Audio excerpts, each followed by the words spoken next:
porción de la palabra. Vamos a abrir nuestras Biblias en Ageo, capítulo 1, versículo del 4 al 7. Es Ageo, capítulo 1, versículo del 4 al 7. Y usted tiene que tener cuidado porque si pasa la Biblia muy rápido, le pasa por arriba a Ageo, porque son solamente 2 o 3 capítulos ahí. Son solamente unas páginas de la Biblia. Así que Ageo, capítulo 1, versículo del 4 al 7. Ahí está en pantalla. Vamos a leer. Dice la palabra de Dios: es para vosotros tiempo, para vosotros, de habitar en vuestras casas artesonadas, y esta casa está desierta. Pues así ha dicho Jehová de los ejércitos: meditad bien sobre vuestros caminos. Sembráis mucho y recogéis poco. Coméis y no os saciáis. Bebéis y no quedáis satisfechos. Os vestís y no os calentáis. Y el que trabaja a jornal recibe su jornal en saco roto. Así ha dicho Jehová de los ejércitos: meditad sobre vuestros caminos. ¿Se parece un poco al tiempo de hoy? Cerramos nuestros ojos. Señor, gracias por esta noche. Ayúdanos, Dios mío, a estas palabras, Dios mío, lleguen a nuestros corazones, así como me ministraste con esta palabra, Señor. Así como me hiciste entender tantas cosas con esta palabra, Dios mío, que pueda yo tener la facultad, Dios mío, mediante tu Espíritu Santo, de dar a entender a tu pueblo también, Señor, en esta noche. Usa mis labios, Dios mío, para dar a conocer tu palabra, Dios mío, claramente a los oídos, en una actitud de humillación. En el nombre poderoso de Jesús te doy gloria y honra en esta noche. Y tu pueblo dice: amén. Vamos a dar un poco de contexto rápidamente, de historia rápidamente, de por qué Ageo, el profeta Ageo, está diciendo estas palabras tan duras al pueblo. Y vamos a ver en el contexto qué era lo que estaba pasando. Después que se divide el reino de Israel, después del tiempo de Salomón, usted sabe que se dividió el reino de Israel. Se dividió en Judá, que era la tribu de Judá, y la media tribu de Benjamín y de Simeón. Y también se dividió por el otro lado Israel, que eran las otras 10 tribus. Y lo que pasó fue que en el 930 antes de Cristo, Israel quedó dividido después del reino de Salomón en estos dos reinos. Caen los dos reinos, ¿verdad? Después que son divididos, usted conoce la historia ahí en Crónicas y en Reyes. Se levantan una serie de reyes por cada reino, el reino del norte y el reino del sur. Y cae Israel en manos de los asirios. Israel tuvo una constante sucesión de reyes que dice la Biblia que hicieron lo malo delante de los ojos de Dios. Y usted lee esa historia y es una historia tenebrosa en los tiempos de Israel, porque los reyes de Israel se apartaron de los caminos de Dios, se contagiaron con otros pueblos, sirvieron a los ídolos, y la Biblia menciona repetidamente que hicieron lo malo delante de los ojos de Dios. Durante ese tiempo Dios levantó profetas como Elías, Dios levantó profetas como Eliseo, que hicieron cosas tremendas en su tiempo. Pero a pesar de lo que hicieron en su tiempo, el pueblo se desvió completamente y finalmente el reino de Israel quedó en una destrucción de la capital de Israel, de Samaria, y cayó en 722 antes de Cristo y fue capturado y fue reubicado. Y a eso le llamamos la deportación. Por eso usted escucha en la Biblia después de la deportación, antes de la deportación. Así que esta parte de Israel fue deportada y el pueblo fue capturado y fue reubicado. También la parte de Judá, esa fue la parte de Israel. La parte de Judá también muchas veces hizo lo malo delante de los ojos de Dios, aunque se levantaron reyes como Ezequías, reyes como Josías, que se levantaron en medio de su tiempo, hicieron una diferencia, limpiaron el templo, quitaron lo que no le agradaba a Dios. Pero a pesar de que estos reyes se levantaron en su tiempo, después que terminó el reinado de Josías, lo que pasó fue que el pueblo fue en declive también y cayó bajo la mano de Babilonia, del rey Nabucodonosor, y fueron deportados. Este pueblo completo fue deportado a Babilonia, y esta deportación ocurrió en 3 etapas. En el año 605 antes de Cristo, el rey Joacim fue conquistado y los tesoros del templo tomados. Esta fue la primera etapa, año 605 antes de Cristo. Y junto con esos tesoros fueron tomados funcionarios de Israel. Y entre esos funcionarios estaba Daniel y los 3 jóvenes. ¿Usted se acuerda de la historia de ellos? Ellos fueron tomados en esa primera captura. Ahí en Judá fueron tomados y fueron llevados a Babilonia. Lo segundo que pasó fue que en el 597 de nuevo fue invadida allí Jerusalén y el resto de los tesoros del templo y 10,000 hombres más fueron llevados a Babilonia. Y entre esos hombres fue llevado Ezequiel, profeta Ezequiel. Y lo tercero fue que en el 586 antes de Cristo Jerusalén fue invadida nuevamente y esta vez la ciudad cayó completamente. El rey Sedequías y todo el pueblo, excepto algunas personas más pobres, fueron exiliados a Babilonia y el templo de Jerusalén fue destruido completamente antes de la deportación de todo el pueblo a Babilonia. Judá queda destruida, el pueblo queda esparcido completamente y el templo, tan preciado para el pueblo de Israel, tan preciado para la historia de Israel, queda derrumbado completamente. Después que el pueblo es tomado a Babilonia, Babilonia toma posesión del mundo por alrededor de 70 años. Y en esos 70 años el pueblo sufrió en demasía. El rey Nabucodonosor estaba reinando, pero después de esos 70 años que Dios permitió que Babilonia fuera la colonia que reinara todo el mundo, el imperio que reinara todo el mundo, se levantó otro imperio, el imperio persa. Y este imperio derrotó al imperio babilónico. ¿Y sabe lo que hizo el rey de Persia, el rey Ciro? Dijo, ahora todos los judíos que están deportados van a virar a sus patrias. Y así se cumplía la promesa de Isaías y Jeremías, que profetizaron y dijeron que Dios iba a restaurar a Israel. Eso fue lo que pasó. Y bajo el reinado del rey Ciro, todo el pueblo comienza a ser deportado para atrás. El pueblo comienza a regresar a sus patrias. ¿Y sabe qué? Regresaron en 3 etapas también. Y vamos a hablar solamente de la primera etapa, que es la que nos ocupa en esta noche. Lo primero que pasó fue que viraron a Jerusalén Zorobabel, que era el gobernante del pueblo en ese tiempo, y Zorobabel trajo con él 50,000 personas que comenzaron a ir a Israel y llegaron a Israel, y en cuanto llegaron a Israel, esto fue lo que pasó. Recuerden, el templo ¿cómo estaba? Destruido completamente por los babilónicos. ¿Y el templo qué significaba para Israel? La presencia de Dios, donde Dios estaba, ellos iban ahí a adorar. Y cuando vinieron a Israel, lo primero que hicieron fue, y métase conmigo en este contexto lindo, esto está en Esdras 3:10.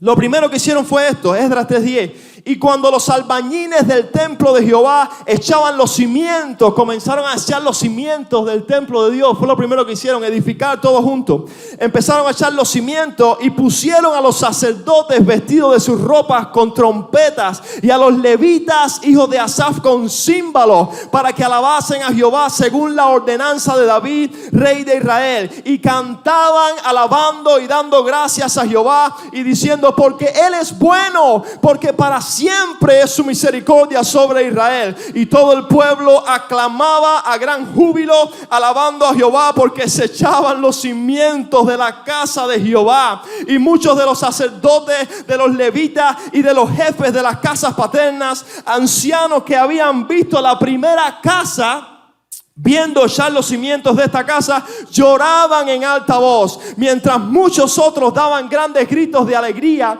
y no podían distinguir el clamor de los gritos de alegría de la voz del lloro, porque clamaba el pueblo con gran júbilo y se oía el ruido hasta lejos. Era un ambiente de fiesta en Israel. Estaban una vez más encaminados, estaban una vez más todos unánimes, levantando allí los cimientos del templo. Había alabanza en aquel lugar, un olor fragante delante de la presencia de Dios en aquel lugar. Cuando los deportados comenzaron a regresar, parecía que Dios había ya cumplido su promesa, y de hecho lo había hecho. Pero cuando comenzaron a hacer estas cosas, se le empezaron a pegar gente del pueblo, Nelsa.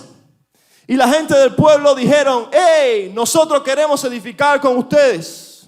Nosotros queremos allí pegarnos a ustedes y queremos alabar al mismo Dios de ustedes. Zorobabel dijo, nada de eso. Nosotros no nos vamos a mezclar con nadie. Ha sido dada orden del rey para nosotros. Es nuestra responsabilidad poner rodilla en tierra y comenzar a levantar el templo. Pero el pueblo, ¿sabe qué? Fue intimidado en aquel momento porque las personas comenzaron a mandar cartas al rey de aquel tiempo, a Artajerjes, y le dijeron, rey, sepa usted, estoy parafraseando, sepa usted que este pueblo que está reedificando es un pueblo peligroso. Vaya a los archivos del rey y mire la historia del pueblo para que vea qué pasa cuando este pueblo edifica. Para que vea qué pasa y busque los archivos de los reyes poderosos que se han levantado en este tiempo. ¿Se imagina usted cuando Artajerjes revisó y vio lo que había hecho David? Y Salomón, Y el rey escribió para atrás, busqué en los archivos, estudié y ustedes tienen razón. Este pueblo es una amenaza para los reyes y para los que están en derredor de ellos. Ahora paren la obra. Díganles que paren la obra y no pongan un bloque más porque nada va a ser reedificado. Se va a quedar así mismo en los cimientos y no va a ser nada reedificado. Enseguida aquellos envidiosos fueron a ver a Israel, a Judá, y le dijeron, hey, Zorobabel, para esto aquí, no se va a hacer más nada. El templo se queda como está, orden del rey. Y el pueblo fue intimidado. Y mientras Artajerjes estuvo reinando, el pueblo no hizo absolutamente nada. El pueblo se retiró y comenzó a trabajar entonces en sus propias casas, en sus propios deleites. Comenzó a vivir en su propia vida. Comenzó a hacer lo que les interesaba a ellos y se olvidaron de los cimientos de la casa de Dios. Se olvidaron de las promesas de Dios para ellos. Y en ese contexto se levanta este hombre en unas páginas de la Biblia y dice, ¡hey!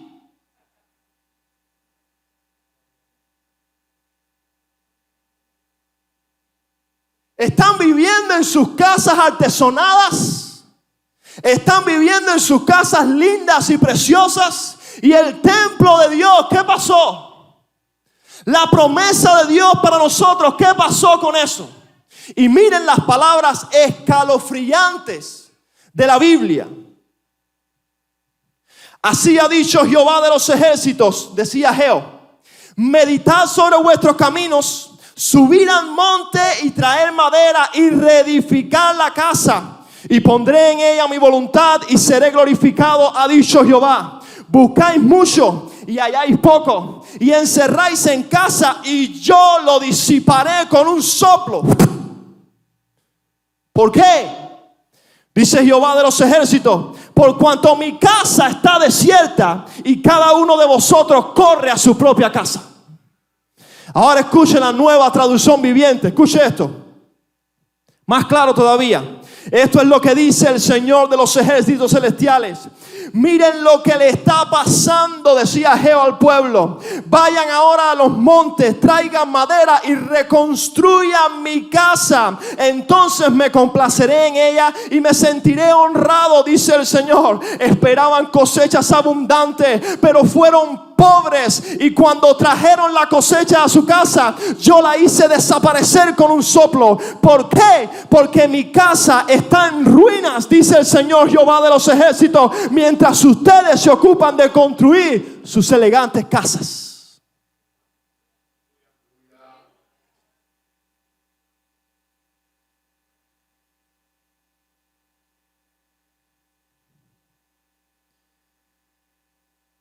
Y yo lo haré desaparecer con un soplo. En otras palabras, yo soy el encargado, está diciendo Dios, de que no haya prosperidad. Yo soy el encargado de que trabajes y no veas el fruto de lo que haces.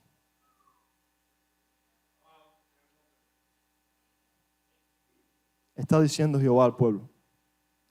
Porque mientras tengas tu mirada en lo que haces tú y seas indolente a lo que puedo hacer yo, estás trabajando en vano. Está diciendo Dios al pueblo por boca de Ageo. Y yo dije, Señor, ¿qué tiene que ver esto con este tiempo? Aunque está bien claro. Nosotros no tenemos nada físico que construir y enseguida mi mente fue, tenemos que cuidar del templo y demás, pero no es a eso a lo que se refiere la palabra.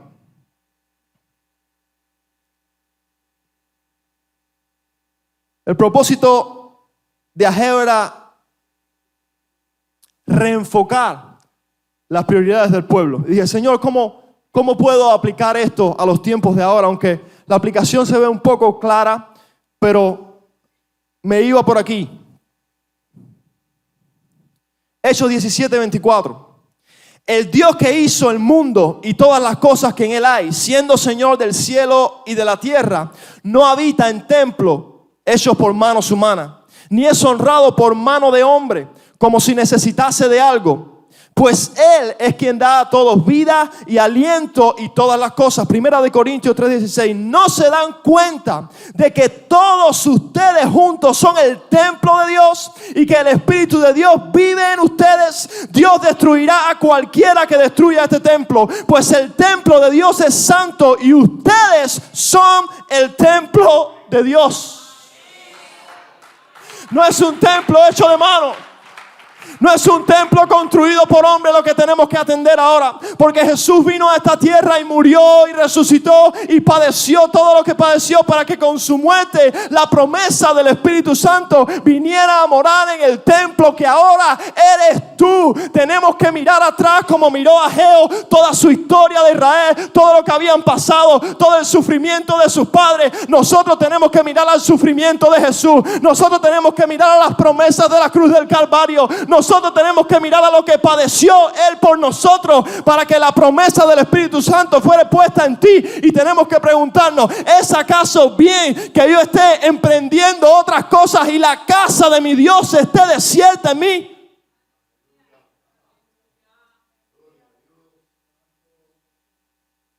Tenemos que llamarnos a capítulos, amado hermano. Déjeme darle esta noticia: nada de lo que hagamos aquí en la tierra va a tener repercusión en el cielo si lo hacemos pensando en nosotros. Dios está diciendo, ¿y yo qué? Mi casa está en ruina. Mi casa está en ruina.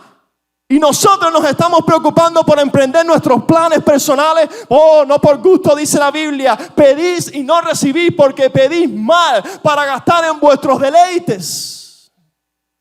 Somos egoístas, amados. Nos ponemos nosotros por encima de Dios. Nos ponemos lo que nosotros podemos alcanzar, lo que nosotros podemos hacer, y no nos ocupamos de pensar qué es lo que Dios quiere para nosotros. Me identificaba muchísimo con esta palabra cuando la leía. Aleluya. Decía, Señor, abre nuestros ojos para ver tu casa. Abre nuestros ojos para ver la edificación hermosa que tú quieres hacer en nosotros, mientras nosotros perdemos en tiempo en tantas otras cosas. Y ayúdanos, Dios mío, a que haya una palabra en este tiempo como la de este profeta, que cuando la gente estaba en el letargo espiritual, que cuando la gente estaba sin rumbo, que cuando la gente había olvidado las promesas de Dios para su vida, Él dijo, hey, vuelvan a la casa de Dios, reedifiquen la casa de Dios, levanten la casa de Dios, acuérdense de lo que Dios dijo para tu vida. No es tarde. No es tarde. ¿Sabe por qué? Porque el pueblo obedeció. Porque Zorobabel obedeció. Y Zorobabel y Josué, que era el sumo sacerdote, dijeron, vamos a ponernos para esto y vamos a hacerle caso a Dios porque hay palabra de Dios en esto. Porque Dios está en el asunto, y comenzaron a reedificar y levantaron el templo en 4 años. Y ¿sabe qué? Después que levantó el templo, mire esta palabra hermosa para Zorobabel. En aquel día, dice Jehová de los ejércitos, te tomaré, oh Zorobabel, hijo de Salatiel, siervo mío, dice Jehová, y te pondré como anillo de celar, porque yo te escogí, dice Jehová de los ejércitos. De los lomos de Zorobabel nació Jesucristo, el mismo linaje de Dios, de Cristo. Y la promesa para ti en este día es lo mismo. Haz caso a Dios. Escucha el llamado de Dios. Conviértete, aleluya, convirtámonos de nuestros caminos que no van al lugar correcto. Busquemos el llamado de Dios, busquemos la voz de Dios para nuestro corazón, para que al final, cuando estemos delante de Él, ¿alguien sabe que usted se tiene que parar delante de Dios un día? Y la película de su vida va a ser pasada delante de usted. Y Dios le va a decir, esto no es para mí. Esto no era para mí. Aquí no me tenías a mí en mente. Esto era para ti. Esto era para tus propios bienes. Esto era para tus propias riquezas. Esto era para tus propias empresas. Dime, ¿qué hiciste? ¿Cómo te ocupaste de mí? ¿Qué hiciste con lo que yo diseñé desde el principio especialmente para ti? ¿Seremos acaso como aquel que escondió el talento? ¿O seremos como los que lo multiplican? En esta noche te hago la pregunta: ¿tu casa o la de Dios? Pongámonos de pie en esta noche.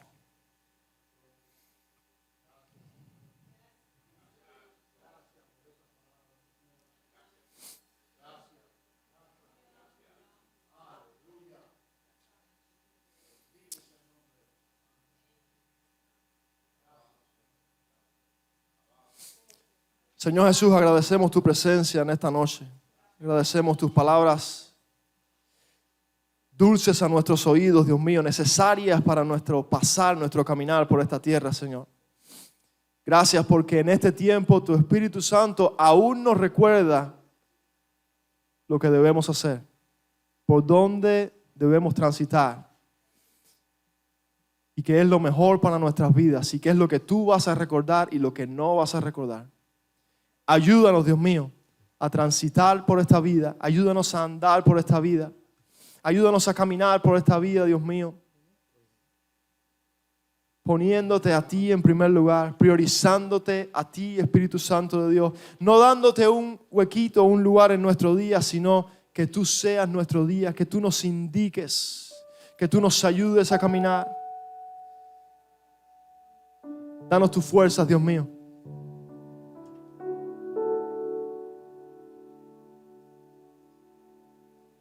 Y quita el velo de nuestros ojos para poder ver. Para poder ver, Señor. Para poder ver como tú ves. Para poder hablar con la misma dulzura que tú hablas. Para poder caminar e ir al necesitado como lo hacías tú, Señor. Ahí está tu corazón.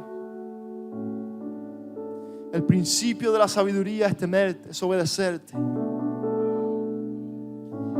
Ayúdanos a entender, Dios mío, como decía Salomón, la vanidad de esta vida. Ayúdanos a entender cuán vacíos son los caminos del hombre y cuán duraderas, Dios mío, son las horas que pasamos contigo. Cuánto peso y cuánto impacto tienen en la eternidad, Señor, cuando nos rendimos a tus pies. Te necesitamos, Jesús. Yo como el primero, te necesito, te necesito, te necesito, te necesito, te necesito. Necesito a tu Espíritu Santo prometido para mi vida en este tiempo, Señor. Necesito, Dios mío, que cada día me instruyas, me enseñes. Te necesito, Espíritu de Dios. Ayúdame a escoger tu casa y no la mía. Ayúdame a coger tus leyes, tus preceptos y no los míos. Ayúdame a coger tus enseñanzas y no las mías. Ayúdame a coger tu palabra y no las mías propias, Señor. En el nombre poderoso de Jesús. Y trae tu instrucción a nuestra vida cada día, Señor. Para que al final tú puedas decir: ven, buen siervo y fiel. En lo poco fuiste fiel, en lo mucho te pondré. Entra en el gozo de tu Señor. Gracias por tu amor, por tus misericordias, por tu paz. Gracias por tu Espíritu Santo. En el nombre poderoso de Jesús, la iglesia dice amén, amén. Dios les bendiga en esta noche.